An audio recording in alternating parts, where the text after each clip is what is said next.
وقتی به تاریخ طولانی ایران نگاه می‌کنیم، یه سری اسما هستن که فقط متعلق به گذشته نیستن، بلکه تبدیل به ستونهای هویت یک ملت شدن. یکی از این نام‌ها آرش کمانگیره، پهلوانی که تیرش از کوه دماوند برخاست، از کوهستان‌های طبرستان گذشت، از دشت‌ها و بیابان‌های ایران عبور کرد و سرانجام مرز میان ایران و توران رو برای همیشه تثبیت کرد. امروز در این روایت به سراغ قصه‌ای میریم که از اوستا آغاز میشه، در منابع اسلامی ادامه پیدا میکنه و در حافظه مردم این سرزمین جاودانه شده. همه چیز از اختلاف دیرینه ایران و توران شروع شد. سالها بود که این دو سرزمین درگیر جنگی طولانی و فرسایشی بودند. افراسیاب پادشاه توران لشکر کشید و منوچهر پیشدادی شاه ایران رو 12 سال تمام در طبرستان محاصره کرد.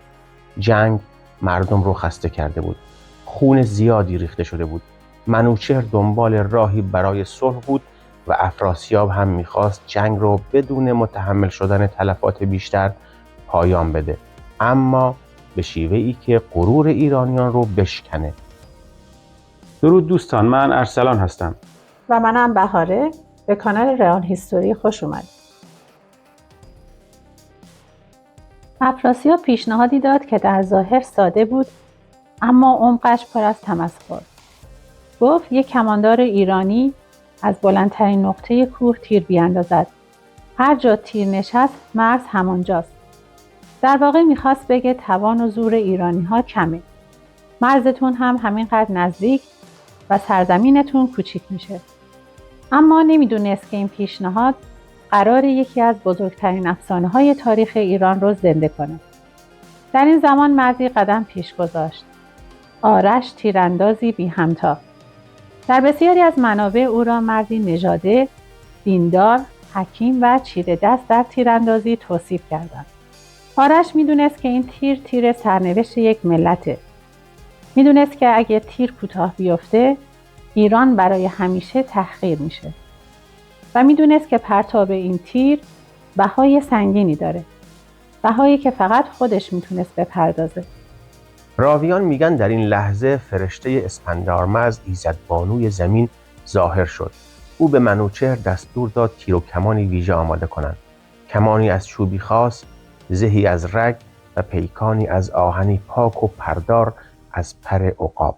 اما در برخی روایت‌ها خود اسپندارمزد این کمان مقدس رو مستقیم به آرش داد و به او گفت این کمان به 2 صورت عمل میکنه. اگه نیروی کمی بهش وارد کنی، تیر چندان دور نمیره، اما اگه تمام جونتو در اون بذاری، اون وقت تیر مرز ایران رو تا دوردست ترین نقاط خواهد برد. آرش بدون تردید راه دوم رو برگزید. پیش از پرتاب تیر، آرش کاری کرد که در فرهنگ ایرانی معنای عمیقی داره. لباس از تن بیرون کرد و بدنش را به شاهنشاه و سپاهیان نشون داد و گفت ببینید که من تندرستم و نقصی در تن ندارم، اما میدانم که چون تیر را از کمان رها کنم، همه نیرویم با تیر از تنم بیرون خواهد رفت و جانم فدای ایران خواهد شد. او میخواست نشون بده که قربانی کردن جونش نه از ناتوانی، بلکه از قدرت و آگاهیه. این یکی از زیباترین لحظه‌های اسطوره‌ای در فرهنگ ایرانه، جایی که پهلوان با چشم باز جونش رو برای مردمش میذاره. اگر محتوای این کانال رو پسندیدید و دوست داشتید و تا به حال کانال رو سابسکرایب نکردید، لطفاً کانال را سابسکرایب کنید. لایک و کامنت هم یادتون نره. سپیده دم بود. خورشید تازه سر از پشت کوه‌ها بلند کرده بود. آرش بالای کوه دماوند رفت. تیری رو که افراسیاب نشونش رو روش گذاشته بود در چله کمان گذاشت. همه جا رو سکوت فرا گرفت. مردم ایران در پایین کوه نفس در سینه حبس کرده بودند. آرش تمام نیرو و جونش را در دستانش جمع کرد. کمان را تا آخرین حد کشید و با فریادی بی صدا و به نیروی خدادادی تیر را از شستش رها کرد. در همون لحظه بدنش چون برگ خشک بر زمین افتاد و جان از بدنش جدا شد. اما داستان تازه شروع شده بود. تیر به هوا رفت. از کوهستان‌ها گذشت، از دشت‌ها عبور کرد و از رودها رد شد. خداوند باد رو فرمان داد تا تیر رو حمل کنه، چون این تیر دیگه تیر انسان نبود، تیر تقدیر بود. در برخی روایت‌ها میگن تیر نزدیک بود در باد قیس فرود بیاد، اما فرشته باد دوباره اون رو بلند کرد. برخی دیگه میگن تا 1000 فرسنگ رفت. سرانجام هنگام غروب تیر بر ریشه درخت گردوی بزرگی در کنار رود جیحون نشست و همونجا مرز ایران تعیین شد و هر سال به یاد آن روز جشن گرفتند. گویند جشن تیرگان که در میان ایرانیان باستان معمول بود از اینجا پدید آمد. تیر رو به طبرستان نزد افراسیاب آوردند. وقتی افراسیاب نشونش رو روی تیر دید، راهی برای انکار باقی نموند. اون نمیتونست پیمان بشکنه، پس سپاهش رو عقب کشید تا کرانه جیحون و مرز ایران و توران برای نسل‌ها تثبیت شد. این گونه بود که یک تیر کاری کرد که هزاران شمشیر از پسش بر نیومدند.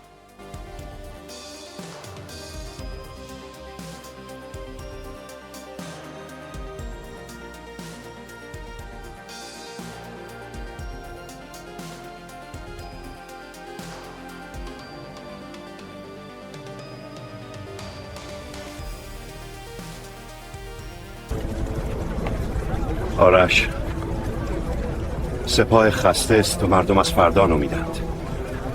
میگویند تنها تیرتون میتواند سرنوشت ما را رقم بزند. آیا میپذیری؟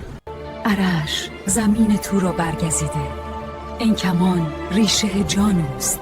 بانو، با جان و دل پاس میدارمش. با هر تیری که رها کنی نفس خاک در آن خواهد بود. به حرمت زمین سوگند، خطا نخواهم کرد.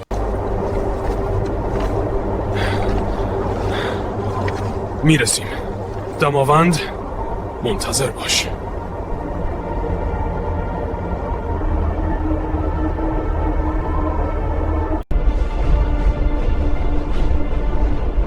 اما دل سبک، اینجا بالای همه تیرها و مرزها خود ایران نفس میکشد.